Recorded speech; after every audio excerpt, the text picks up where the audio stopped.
Good afternoon, everybody.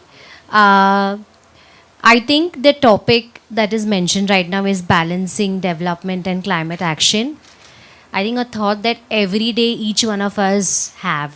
Like, I want development in my city, but I also want to take care of my climate. So, what is something I can do? So, little bit about our childhood, especially the ones in the front and us. We used to hear buzzwords when in Mumbai, like Onida, or maybe the Melody chocolate, or Bajaj scooter, or Suzuki. All of these Suzuki car, Maruti Suzuki car, small things used to make us happy, best, and railways. Okay, now as we grow up, I listen to Zomato, Swiggy, and metro, monorail, new airports, fashion, Mintra, I don't know, so many other buzzwords. All of those have gone at the back. So, as a Mumbaikar, every one of us have seen this city transform and revolutionize. Okay, but the problems also have been equally growing. So today we are going to kind of take some thoughts from the panelists as to what they think, and if you have any questions, you can ask at the end of the session. But we'll start with a quick introduction with the panelists, and we'll start with ladies first. So I request Ms. Neha to first introduce about her work as a research scholar and how it focuses on environment. I'm Neha Priyadarshini. I'm a research scholar at Nikmar University, Pune. So basically, my topic was coastal shoreline erosion and its prediction using artificial intelligence. So basically, I want to protect the coastal livelihoods, the people who are surviving in the low-lying areas. So I'm trying to figuring out and how climatical change affecting these peoples. Yeah, that's much. Thank you so much. I think it's a lot of great work and research that she's doing because, as you all know, the term biodiversity, right? One of the top environmental concern of our country is biodiversity loss. So I think her research really exemplifies that. So we'll move to Mr. Tanish. Yeah. Thank you. Thank you for having me. So, my name is Tanish Shivani. I'm the CEO founder of a company called Bharat Carbon. Bharat Carbon is a climate tech company which focuses on AI driven end to end decarbonization. When we started out, we realized that everyone focuses on solution, but no one has the quantification methodology. The data is missing for us to actually quantify on how much emissions are we reducing. So, if you look at the stakeholders, there's governments, there's individuals, there's corporates, and there's MSMEs. These are the four key stakeholders that actually need to go through the entire decarbonization. So, what we are building is the complete decarbonization data infrastructure that is required to tie all of this data from all of these four stakeholders together from multiple industries in one consolidated view that improves data accessibility and improves strategic decision making at all of these levels. Thank you. Thank you so much. So, Mr. Tanish, you can keep the mic. So, we'll start with the most awaited question. Why is it even important to balance development and climate action together? Your thoughts on that? Could you repeat the question if you don't mind? Why it is important to balance development and climate action together? Definitely. So if you look at sustainability, it's a very broad term, right? Like most of us understand it in very different ways on how we go about it. If you ask a corporate, they have a different meaning and a solution to it. If you ask an MSME, they have a different understanding of it. If you ask a state government, they have a different understanding of it. If you ask the central government, they have a different understanding of it. So if you look at sustainability right now, it is more of a compliance burden, a tax, it's very soon to be a tax burden as well, where all of these stakeholders don't know how to figure out and navigate through, because now in this the amount of frameworks that exist, it makes it very difficult to understand what to align with as well.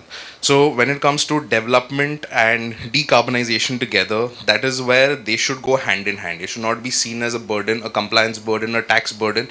In fact, it should be embedded in the policy of everything that we do. As an example, if you look at the Kerala state, they are one of the most literate states in the country, and they in fact have launched an ESG policy created by the Kerala Industrial Development Corporation, where they are leading the effort to decarbonize almost all the industries present in Kerala. Now, if you see, they are embedding it in their DNA and not keeping it as a separate line item. So, sustainability and operation should go hand in hand, because if sustainability is seen as a burden, it what do you call? You see it as a cost, an additional cost. But sustainability itself, if adopted in the right way and the right methodology, which is a daunting task to figure out, and that's where we come in.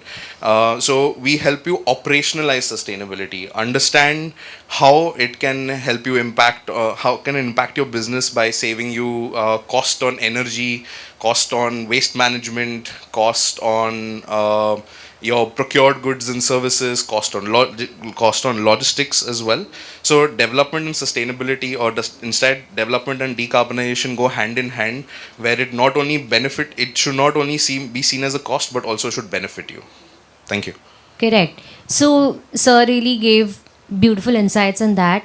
And obviously, sustainability should really not be seen as a cost. You know, it's a mandate for everybody who's doing business, whether at a small scale, an individual level, or a big scale. It is something that has to be a part of, you know, everyone's action point. Maybe thoughts from Neha. Yeah, you want to add something? Yeah, just sure. to add to that, if you see decarbonization, sustainability, to be honest, all the four stakeholders that I mentioned don't really care about it or don't really prioritize it. So unless it's a mandate created by a state government or a central government where it impacts your bottom line, you won't see any movement happening out there. So if you see how it is to be structured, the three main elements to achieve net zero: one is policy, the second one is tech. So the policy is the mandate, tech is the enabler, and then there's community action, where all the individuals and social organizations come together to foster the large-scale impact and create the actual net zero India that we all envision to live in. Thank you. Wow, that's a great explanation, and I think we'll now move to Neha's viewpoint on how like balancing climate action and development is important for our city. For me, balancing development and climate action means how a country can grow economically without harming the planet. So, without harming, like we are the person who are destroying the things, and we humans are the reasons. So, as for me, some young peoples are there. They have to take action right now. Otherwise, the future is in risk. So balancing, like we can take some case studies like in United State, then other Singapore, they having renewable energy system, green infrastructure, and climate tech things. People can go on that. Okay, great. So since you are studying about coastal erosions, and so what's your thought on the coastal road project that we have, or those kind of developments? And in fact, now there are different link roads that are being planned. There's mangrove destruction that is going to happen. So how do you think somebody can balance over there, like how our government can balance over there? I would like to take an example. At 2-3 months back, as I am from Odisha actually, so मैं ओडिशा में एक जगह है तंधार, वहाँ पे visit की थी. And cyclone हर साल आता है, अक्टूबर में हर साल साइक्लोन आता है, और बहुत बड़ा साइक्लोन आता है. उसके बाद फ्लड्स वगैरह वो सब चीज़ बहुत, मतलब इकोनॉमिकली भी एंड पीपल्स लोगों भी सबको अफेक्ट कर जाता है. तो मैं वहाँ पे गई थी एंड सब विलेजर्स से बैठ के बात की. And the coastal areas, like कि यहाँ पे विलेज है एंड उससे just 2 kilometres back there is a sea. Then I talked with them, and they are facing a lot of problems there, that for infrastructure, and there is a transportation problem. Everything problem is there, and their early warning system. So I talked with the government agencies and told them that the people are suffering a lot, and the animals. They said that, ma'am, the thing is that जब cyclone आता है, पहले animals को नहीं लेते, हमको लेके रख लेते हैं, और हमारे एनिमल्स की डेथ एंड ऑल ये सब चीज़ें हो जाती है. तो उसके लिए अर्ली वार्निंग सिस्टम्स होना चाहिए मेरे हिसाब से. एंड गवर्नमेंट को ऐसे एक्टिविटीज़ क्रिएट करना चाहिए जैसे लोग अवेयर रहे, एंड स्मॉल चिल्ड्रंस, मतलब लाइक स्कूलिंग से अभी क्लाइमेट के बारे में पढ़ाया जाता है, एंड आगे भी वो चीज़ में पढ़ाया जाए. Great. So definitely, I mean, as we move towards balancing climate action and development, some of these simple things also need to be implemented. And one of the other buzzword that we often hear is carbon credits, right? Like, I think a lot of speakers also focused on that, and I think we have a very talented person here and very in-depth knowledge based, and I would really like to take his overview on carbon credits. So it's often looked as a revenue, right? Revenue generation tool. But how can we make it as a climate instrument? So what are your thoughts on carbon credits, and how can it really, we can redesign framework to make sure that it is uplifting community and also benefiting, our economy also? Understood. Thank you. So, when you look at sustainability, there are three main things that we focus on since we talk about operationalizing sustainability, right? The first one is reducing future risk with any international and like national compliances that are there.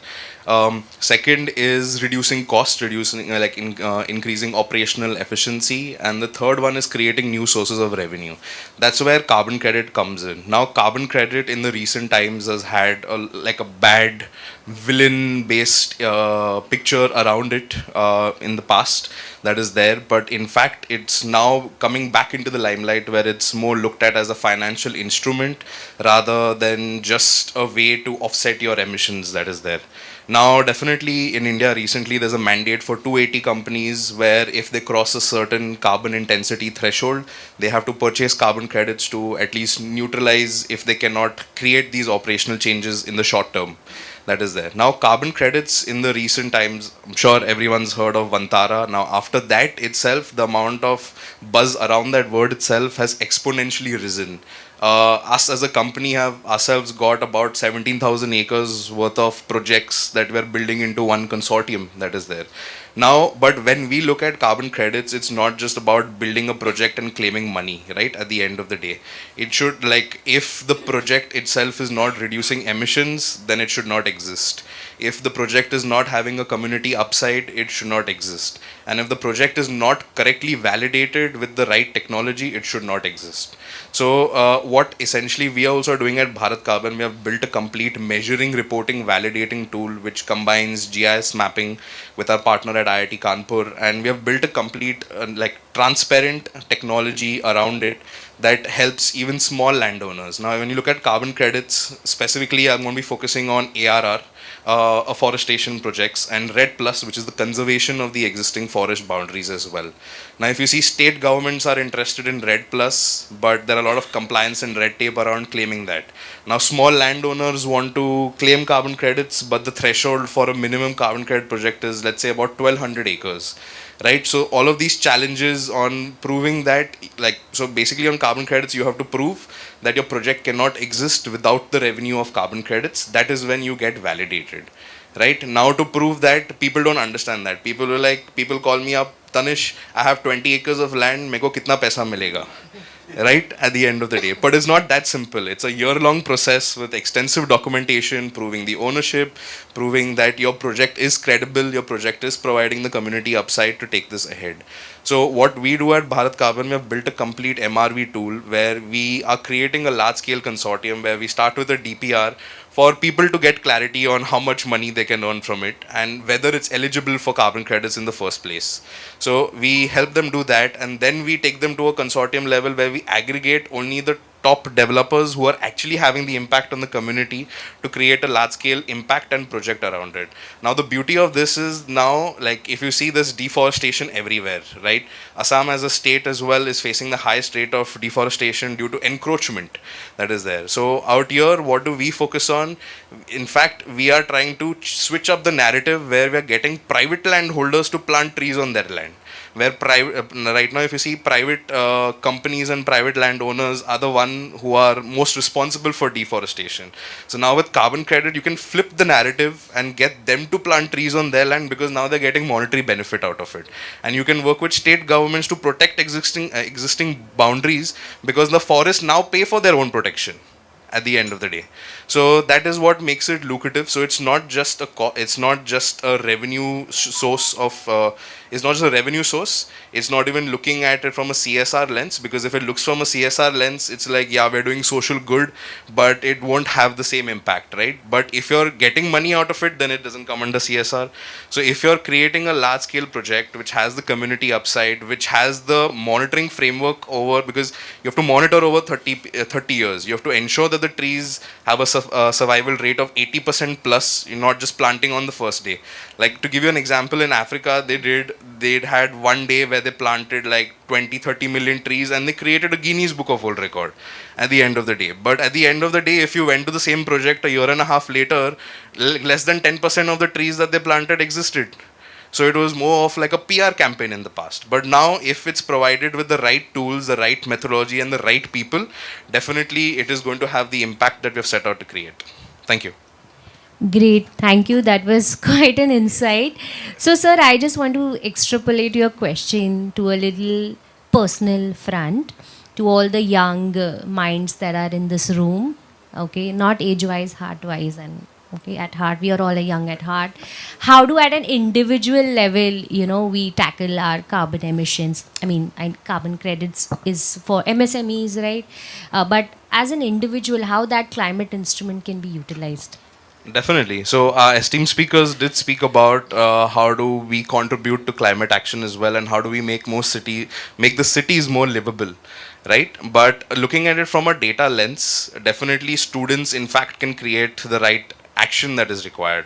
Now, recently, I got the opportunity to mentor two kids in DAV Chennai, where both of them ended up winning this like awards on the sustainability track for their ideas, where they got funding as well.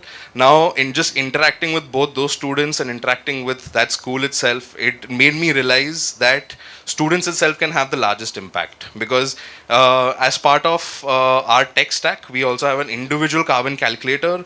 But if I give it to you, sir, or I give it to you, sir, to daily track your emissions, you're not going to care about it and be like, itna mehnat kyun karenge, right? But if I give it to the school students, where it's part of their education curriculum, and they are taking it home, where they'll be like, mom, dad, I've learned this in school, and this is part of my curriculum. I need you to fill data onto this. You as parents will take more action on filling that data. So the first aspect is definitely quantification, because we definitely talk about saving water, mobility. So looking at the lens of what makes the carbon emissions of an individual. So there's mobility, there's housing, there is electricity, there is goods and services, and then there's leisure activities. These five together make the cumulative emissions of an individual. Now, if you're able to track, or like if you went to a movie theater, what is your emissions of going and seeing a movie, eating that popcorn, eating the cold drink that you're drinking as well, is when you'll first understand your emissions. See, today we have watches, we have rings, we have every wearable that helps us track our mental health to body health at the end of the day. But why can't we create that for sustainability, right?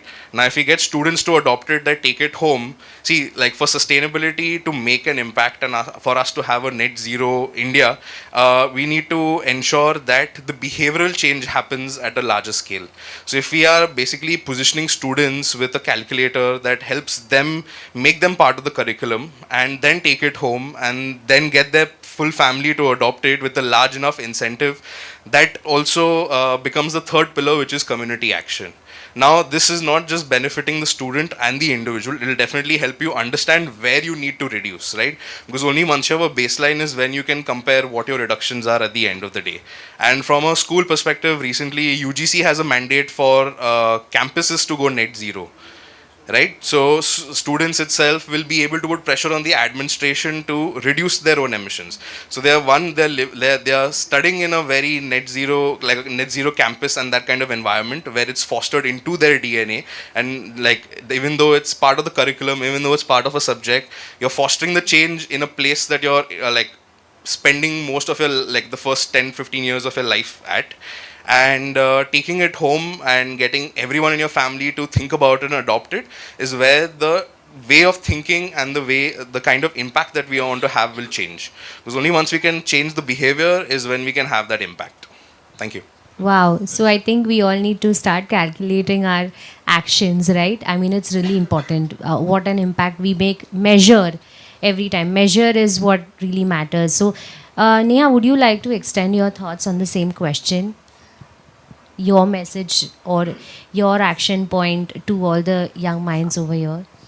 I would say that as a young person, they should start startups and they should have research on the particular climate action, why climate changes is happening. It not a science chapter.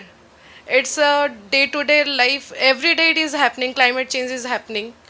So I would suggest every young people to do research on that and why it is happening and save. And at last, I would say that I will speak for those who cannot speak, like oceans, forests, and habitats. Thank you. That's great. And I think that's a, yeah, sure. Yeah. Yeah, so very good point, ma'am. Like startups in this space. As a like a startup owner myself, definitely sustainability is one of the hardest industries to work in because the kind of responses that you get, it takes 6 months, 8 months to onboard a single client in this space. So when you're thinking about sustainability startups as well, definitely like you don't have to think only at a India level or a national like a international level. You think at your locality level as well, because the kind of impact that you can have on a small scale, even with a small district or even with your locality in a particular city, is a large enough opportunity to explore. Thank you. Thank you so much. So I think this topic is really broad. You know, we can just keep conversating day and night, and it has so many elements to it. But one of the biggest element that we're seeing right now is construction. I mean, development, redevelopment, however you want to term it. But since Ms. Neha is from the construction and space, the construction research, I would like to really ask you is how do we have this development, especially the houses that we're building, or the business spaces that we're building? How do they balance climate action? And also, if you can throw light on construction and demolition waste, that's something I would like to Uh, address. Nowadays, we are actually focusing on how to reuse the construction materials, like lean construction. Lean construction is a very means hot topic in my university. And thermal comfort I would say कि जैसे हम सब यहाँ पे हैं, आपका thermal comfort अलग है, मेरा अलग है. Then like we can build like previously जो भी हम लोगों का है आर्किटेक्चरल, वहाँ पे एसी की ज़रूरत ही नहीं होती है, बट अभी एसी की ज़रूरत है due to the construction, like कि थर्मल कंफर्ट वहाँ पे नहीं है. सो थर्मल कंफर्ट के ऊपर भी और ज़्यादा मेरे हिसाब से रिसर्च होना चाहिए. Thermal comfort and construction materials, like I would suggest कि green building and to reuse the construction material. So, can you shed some more light on green building? Like, there is a certification that every developer is trying to get green building. Yeah. Green Can you certification. can you share something about that? How does one achieve that certification? Certification, like how it is actually, it is different I from mean, my some factors that make you achieve. Yeah, you want to? Yeah, sure. Yeah. So there are multiple certifications for construction companies. Right now, if you see, sustainability is a big word in the construction industry itself. Absolutely. All the billboards have breathe fresh air because you're moving like 10 kilometers away from a locality that you're already staying in, stuff like that. So when it comes to certification, there's IGBC, there's LEEDs, and multiple others as well, and they all have different bands from silver, gold, platinum that you can achieve as well. They look at one, the building construction, how much material was consumed, how much material was discarded, because in construction a lot of material is discarded. Like if you look at a project with about 150 flats in like one phase that they start with, per flat there are about 10 to 15 bags of like Portland cement that are consumed for the inner lining of the wall, not for building the building but just for the internal flat to make the wall smooth that is there. And out of those 15 bags, about 7 to 8 are wasted. because this is something I've done myself, going to all of these construction sites and just seeing how much is wasted. And literally, it's the cheapest option for them just to discard it, like call a contractor who will come and pick it up and go dump it on a singular ground. Now, the other aspects to look at is one, definitely the thermal conductivity aspect. The other aspect is the water consumption, how efficiently you're using the water. Is the project zero liquid discharge at the end of the day? And yeah, it also is the what do you call, the livability kind of index in that locality that you're creating, with focusing on air as well. So it not only, it looks at basically creating a building management system that helps you monitor all of these aspects of sustainability at the end of the day. And that, like, there are very few projects that achieve the platinum level of certification that is there. And it's not hard. Like, if you're planning, if it's included in your, again, DNA and planning right from the get go, you can achieve that platinum certification for your construction project as well. Thank you. Also recycling. So that comes in the discarding of the waste on how you're doing it. So if you're giving it to a contractor that is, yeah, who takes it away and just dumps it, that is another aspect. But if in that process you're recycling, that's a benefit to your certification. Yeah. Okay. So, I think we're running out of time, but I would still want to take probably 5 minutes to open questions to the audience as well. But just before that, I have one rapid fire question for both the panelists. It's a surprise. Okay. So, in one line, you have to tell me what motivated you to take up this research. One line. One line. One line. It's rapid. You need to answer fast. That is help to help To help. the community. Okay, great. And the other rapid fire question: how can the young India fight climate crisis? Sorry? How can the young India fight climate crisis? In one line. They can fight climate crisis by being more involved. Great. Okay. Thank you so much. And I would like to now open questions. If anybody from the audience would like to ask anything to the panelists. Yeah, sure. Your biotech solution that is there, you can create a consortium of all of those farmers, and you're giving them the benefit, which also adds to your carbon accounting that when you do. So you're benefiting as a company because you're benefiting the community to create the project. So you can create the consortium with your farmers where they will get the larger monetary benefit, but you will partake and share in that as well. At the same time, some influent is coming out. Okay, so how we can do carbon credits, balancing the carbon credits in this front? Correct. So there is no framework for that yet, but under the carbon credit trading scheme, which is set to launch in 2026, right now it's come for the plantation level projects in India specifically. But under the CCTS, definitely if you have a baseline created with your carbon accounting exercise that you have done, and then on year you're showing a 5 or 7% drop in your emissions, on that you will be able to claim carbon credits going into 2026. So that right now the framework doesn't exist, but in the future you will be able to create. Like right now at an international level as well, where the framework exists is mainly on the EV charging and the renewable energy space. So if you have a battery storage facility, or you are you're retrofitting buses or you're retrofitting cars to convert them to electric driven vehicles, that is the framework that exists today. But for process driven emission reduction, that is not there. But if you have fly ash, that is there, and if you have fugitive emissions coming out of your facility, carbon capture utilization is something that you can look at. So if you have a substantial amount of fugitive emissions coming out, you can have a direct air capture facility which gives you a high amount of credit. So just to give you understanding, a carbon credit utilization project, the per credit benefit that you can get out there is about $300 per ton of carbon dioxide saved. But it's a sizable investment as well. So that is something, that's a solution that you can adopt. Great, thank you. Thank you. Okay, any more questions?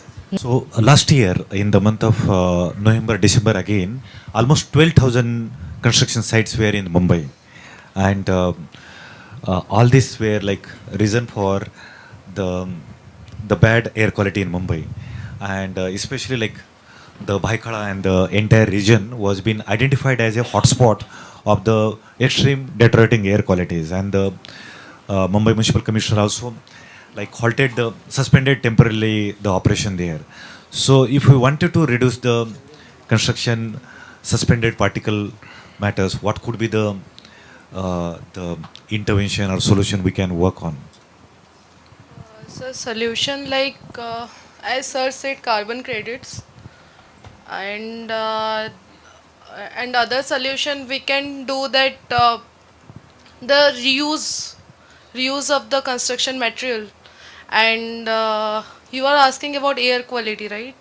Air quality and so air quality it is we are the person who can do, not others. So carbon credits is going right on.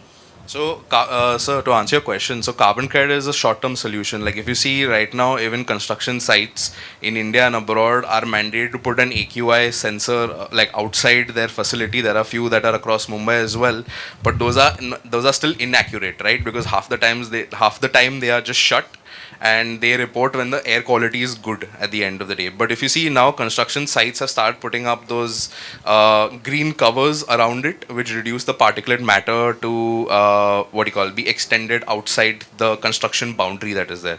So that is an effect. That is one solution that you can adopt. Definitely recycling your waste, but right now there are very few solutions to adopt at a construction level that you can adopt in the process of it.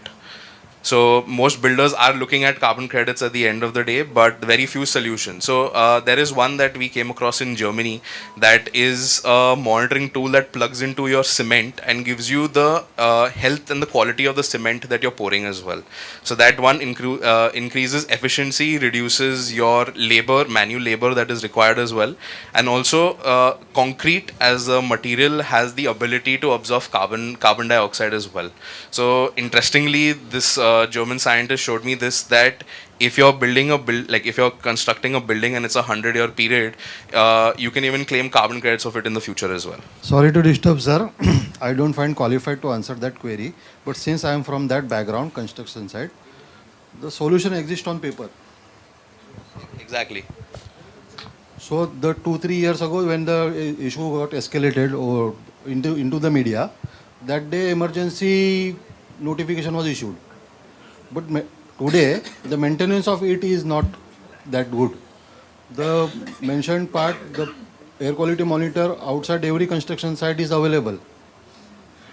But whether they are reporting the correct data, that is not sure to me. Secondly, that resolution which the GR issued that day contained, since I am from a fire protection background, and that GR mentioned a word which is sprinkler. That comes under fire protection. So lot of the inquiries came to me that please install this to our site. But the purpose of that was to flow the water on those curtains so that the particulate does not get airborne outside the site. So but that water sprinkler part is missing. The dry curtain would not benefit anyway. Only large particles will get caught into that. The small particles still get escaped. So the solution is on paper. We just need to execute it. I know a lot of people still have questions, but we have a wonderful opportunity after one, which is the networking lunch. So you can Right. definitely catch these panelists offline and ask any of your questions. But thank you so much, Mr. Danish and Neha, for your wonderful insights and for all the people who participated in this conversation.